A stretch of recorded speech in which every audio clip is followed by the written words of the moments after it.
নমস্কাৰ বন্ধুসকল MLD education চেনেলটোলৈকে আপোনালোকক প্ৰথমেই স্বাগতম জনাইছোঁ।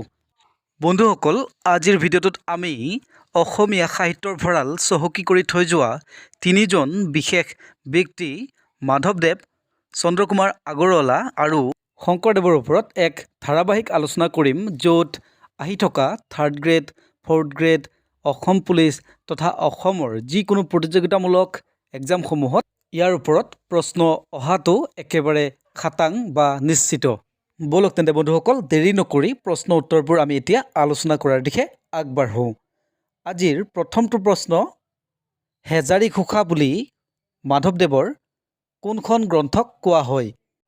এনচাৰটো মই কৈ দিয়াৰ প্ৰাক মুহূৰ্তত মাত্ৰ 3 ছেকেণ্ড সময় এটা গেপ ল'ম, যাতে আপুনি এবাৰ এনচাৰটো মনতে ভাবি ল'ব পাৰে। এনচাৰ নামঘোষাত। নেক্সট কুৱেশ্যন, মাধৱদেৱৰ নামমালিকা কোনখন গ্ৰন্থৰ অনুবাদ? এনচাৰ হৰিনাম মালিকা। হৰিনাম মালিকাৰ ৰচক হ'ল পুৰুষোত্তম গজপতি। মনত ৰাখিব, এইটো কুৱেশ্যন হ'ব পাৰে। নেক্সট কুৱেশ্যন, শংকৰদেৱৰ একমাত্ৰ প্ৰিয় শিষ্য কোন আছিল? এনচাৰ মাধৱদেৱ। নেক্সট কুৱেশ্যন, মাধৱদেৱৰ জন্ম কিমান চনত হৈছিল? এনচাৰ 1489 চনত। ক'ত হৈছিলে বন্ধুসকল? লখিমপুৰ জিলাৰ নাৰায়ণপুৰত। নেক্সট কুৱেশ্যন, মনোৰমা কোন আছিল? এনচাৰ মাধৱদেৱৰ মাতৃ। নেক্সট কুৱেশ্যন, মাধৱদেৱৰ ভনীয়েকৰ নাম কি আছিল? এনচাৰ উৰ্বশী।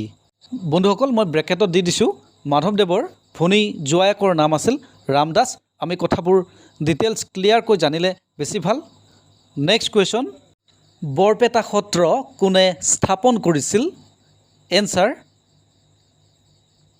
মাধৱদেৱে। নেক্সট কুৱেশ্যন, মাধৱদেৱে কিমান বছৰ বয়সত বৈকুণ্ঠ প্ৰয়াণ কৰিছিল, অৰ্থাৎ মাধৱদেৱৰ মৃত্যু হৈছিল? এনচাৰ 107 বছৰ বয়সত মাধৱদেৱে 1596 চনত বৈকুণ্ঠ প্ৰয়াণ কৰিছিল, অৰ্থাৎ মৃত্যু হৈছিল। বন্ধুসকল মাধৱদেৱৰ ৰচনাৰাজিৰ বিষয়ে আমি জানিব লাগিব। মাধৱদেৱৰ আখ্যানমূলক ৰচনাসমূহ হ'ল আদিকাণ্ড ৰামায়ণ আৰু ৰাজখুই কাব্য। কেতিয়াবা সুধিব পাৰে আপোনালোকক ৰাজখুই কাব্যৰ ৰচক কোন আৰু আদিকাণ্ড ৰামায়ণৰ ৰচক কোন, আপোনালোকে লিখি ল'ব, অন্যথা স্ক্ৰীনশ্বট লৈ ল'ব। নেক্সট কুৱেশ্যন, নামমালিকাৰ ৰচক কোন? এনচাৰ মাধৱদেৱ। মাধৱদেৱৰ তত্ত্বমূলক আন বহুতো গ্ৰন্থ আছে, সেইসমূহৰ ভিতৰত হ'ল নামঘোষা, জন্মৰ ৰহস্য, ভক্তি ৰত্নাৱলী আদি। কেতিয়াবা ভক্তি ৰত্নাৱলীৰ ৰচক কোন বুলি কুৱেশ্যন আহিব পাৰে, বা জন্মৰ ৰহস্যৰ ৰচক কোন, বা নামঘোষাৰ ৰচক কোন ইত্যাদি বিভিন্ন ধৰণে কুৱেশ্যন আহিব পাৰে, আপোনালোকে মন দিব। নেক্সট কুৱেশ্যন, তত্ত্বমূলক ৰচনাৰ ভিতৰত মাধৱদেৱৰ শ্ৰেষ্ঠ ৰচনা কি? এনচাৰ নামঘোষা। নামঘোষাৰ অন্য এটা নাম হ'ল হেজাৰী ঘোষা। নেক্সট কুৱেশ্যন, কোনজন ৰজাই মাধৱদেৱক সুন্দৰদিয়াৰ পৰা হাজোলৈ স্থানান্তৰ কৰিছিল? এনচাৰ কোচ ৰজা ৰঘুদেৱে। নেক্সট কুৱেশ্যন, মাধৱদেৱ বিৰচিত মুঠ নাটৰ সংখ্যা কিমান? এনচাৰ 5খন। কি আমি সেই নাটখিনি জানিব লাগিব? তেখেতৰ নাটখিনিৰ বিষয়ে আমি জানিব লাগিব। নাটকখিনিৰ ওপৰতো কুৱেশ্যন আহিব পাৰে। অৰ্জুন ভঞ্জন, চোৰ ধৰা, পিম্পৰা গুচোৱা, ভূমি লেটোৱা আৰু ভোজন বেহাৰ। কেতিয়াবা সুধিব পাৰে ভোজন বেহাৰ নাটখনিৰ ৰচক কোন, বা চোৰ ধৰা, পিম্পৰা গুচোৱা ইত্যাদি নাটকৰ ৰচক কোন। সেইবাবে নাটখিনি জানি থোৱাটো ভাল। এতিয়া অৰ্জুন ভঞ্জনৰ বাহিৰে আন যিখিনি নাট আছে, এই নাটখিনিক ঝুমুৰা বুলি কোৱা হয়, মনত ৰাখিব। নেক্সট কুৱেশ্যন, মাধৱদেৱ বিৰচিত গীত কেই প্ৰকাৰৰ? এনচাৰ 2 প্ৰকাৰৰ। কি জানিব লাগিব আপোনালোকে? সেয়া হ'ল বৰগীত আৰু ভটিমা। এতিয়া প্ৰশ্ন হ'ব পাৰে মাধৱদেৱ বিৰচিত মুঠ বৰগীতৰ সংখ্যা কিমান? তেতিয়া আপোনালোকে ক'ব লাগিব 9×11টা। বন্ধুসকল, এইবাৰ আমি চন্দ্ৰকুমাৰ আগৰৱালাৰ ওপৰত হ'ব পৰা কুৱেশ্যনবোৰ আলোচনা কৰিম। কুৱেশ্যন: ৰোমান্টিক কবি বুলি কাক জনা যায়? এনচাৰ: চন্দ্ৰকুমাৰ আগৰৱালাক। মনত ৰাখিব, এইটো এটা খুব কমন কুৱেশ্যন হয়। নেক্সট কুৱেশ্যন: চন্দ্ৰকুমাৰ আগৰৱালাৰ জন্ম কেতিয়া হৈছিল? এনচাৰ: 1867 চনত। ক'ত জন্ম হৈছিলে তেখেতৰ?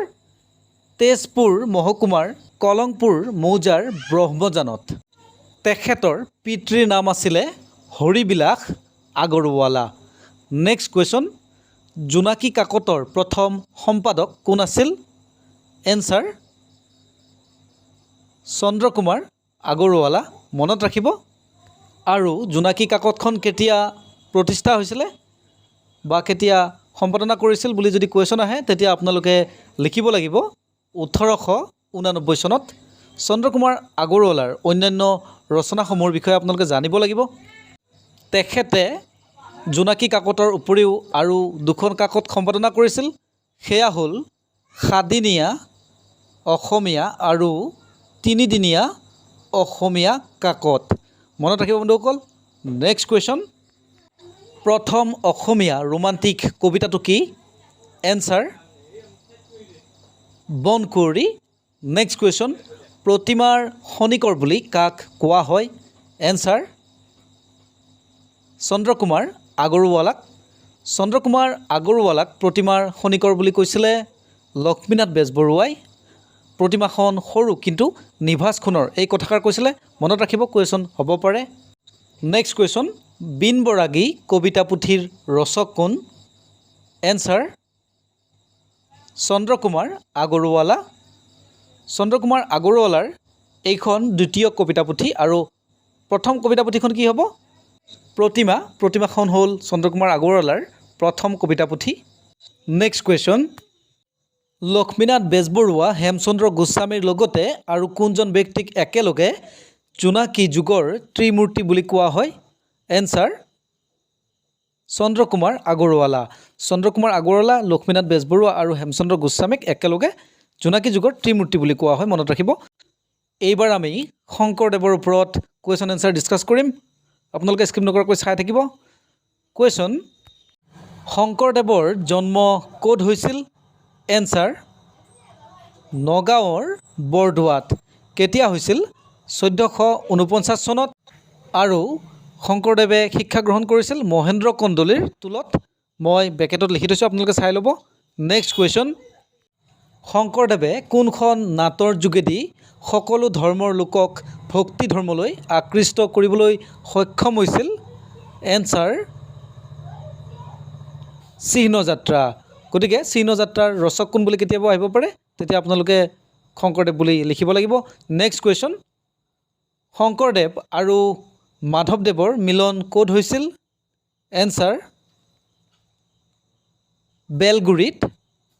নেক্সট কুৱেশ্যন: শংকৰ মাধৱৰ মিলনক কোনে মণিকাঞ্চন সংযোগ বুলি কৈছিল? এনচাৰ: লক্ষ্মীনাথ বেজবৰুৱা। কেতিয়াবা কুৱেশ্যন আহিব পাৰে শংকৰদেৱ আৰু মাধৱদেৱৰ মিলনক কি বুলি কোৱা হয়? তেতিয়া আপোনালোকে লিখিব লাগিব মণিকাঞ্চন সংযোগ বুলি কোৱা হয়। নেক্সট কুৱেশ্যন: শংকৰদেৱক কোনজন ৰজাই ধৰ্ম প্ৰচাৰৰ বাবে ভেলা মধুপুৰত সত্ৰ পাতি দিছিল? এনচাৰ: নৰনাৰায়ণে। বন্ধুসকল, আপোনালোকে বৰ নহ'ব, ভিডিঅ'টো যথেষ্ট দীঘলীয়া হৈছে, কিন্তু আমি বহুত ভিতৰৰ লেভেললৈকে সোমাই গৈ আমি কুৱেশ্যন এনচাৰবোৰ ডিছকাছ কৰি আছোঁ। নিশ্চয় আপোনালোকৰ হেল্প হ'ব। গতিকে ভিডিঅ'টো স্কিপ নকৰাকৈ চাই থাকক ধৈৰ্য সহকাৰে। নেক্সট কুৱেশ্যন: শংকৰদেৱ বিৰচিত মুঠ কাব্যৰ সংখ্যা কিমান? এনচাৰ: 7খন। কি কি আপোনালোকে জানিব লাগিব?